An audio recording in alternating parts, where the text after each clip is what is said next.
তার 84 লক্ষ জনি আমরা কোথায় কোথায় ভ্রমণ করেছি মা, একটু হিসেবটা মিলিয়ে ভালো করে মন দিয়ে আস্বাদন করবেন মা। কোথায় কোথায় জন্ম নিয়েছি? স্থাবর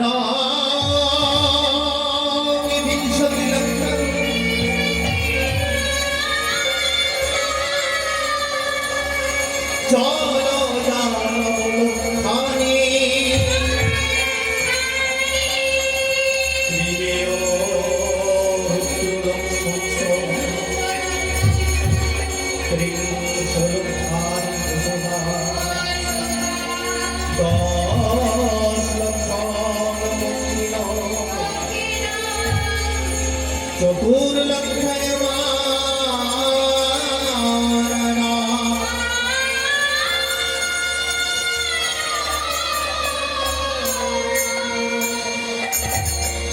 শাস্ত্র কি বলছে না? স্থাবর 20 লক্ষ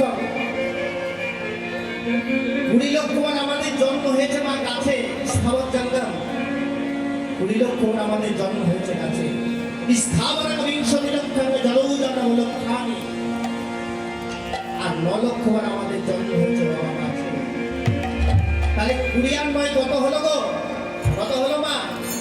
20 আর 9 29, ত্রিমিয় রুদ্র লক্ষংশ, অর্থাৎ 11 লক্ষ আমাদের জন্ম হয়েছে মা ভেঙে দিতে। তাহলে 29 আর 11 কত হলো মা? আর 300 লক্ষানি কুসুমা। 29 11 40 আর 300 লক্ষানি কুসুমা, পশুকুলে জন্ম হয়েছে 30 লক্ষ মা।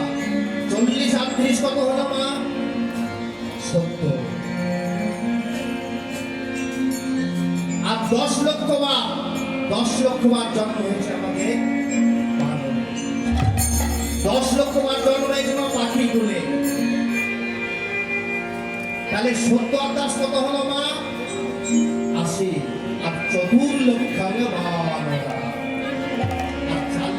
জন্ম হয়েছে মা। তাহলে 80 আর 4 84। কিন্তু শাস্ত্র কি বলছে জানেন মা? এই 84 লক্ষ জনি ভ্রমণ কোনো মানব দেহ পাওয়া যায় না। শাস্ত্র কি বলছে? ব্রহ্মাণ্ড ভূমিতে ভূমিতে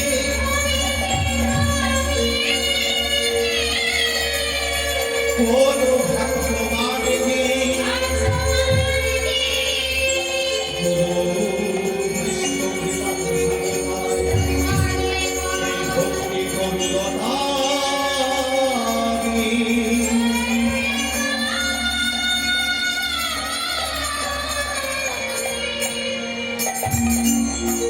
ভগবানে ভ্রমণ করো মানব দেহ পাওয়া যায় না মা।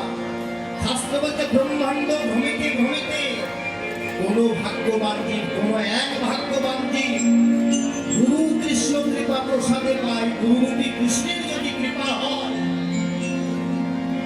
তবে এক মানব শরীর পায়।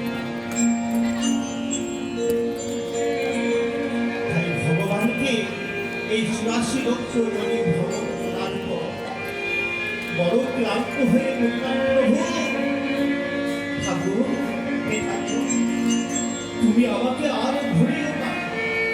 এবার তুমি আমাকে মানব দেহ দাও, আর মানব দেহ দিয়ে তুমি আমায় আশীর্বাদ করো, যেন এই ধরাধামে গিয়ে তোমার নাম করে কৃষ্ণ নাম করে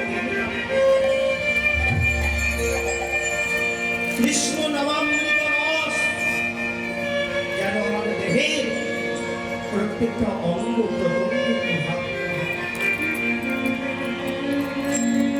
ঠাকুর, তুমি আমাকে মানব শরীর দাও। ভগবান বলছে, ও তুই মানব শরীর চাইছিস? আচ্ছা ঠিক আছে ঠিক আছে, তোকে মানব দেহ দেব। কিন্তু দেখিস ওই মানব দেহ পেয়ে ওই ধরাধামে গিয়ে আমারই যেন ধরে আসে। এই যে কথা দিলি যেন তোমার নাম করে দিন কাটাতে পারি, এই কথাটা যেন মনে রাখি। তাই মা শাস্ত্র কেমন ব্যাখ্যা করছে দেখো। আমাদের মানব শরীর পেতে গেলে প্রথমে কোথায় যেতে হয় মা? এই মাতৃগর্ভে, মায়ের গর্ভে। যেই না মায়ের গর্ভে 1 মাস 2 মাস 3 মাস 4 মাস করে যখন গরমের মধ্যে ছেলেটা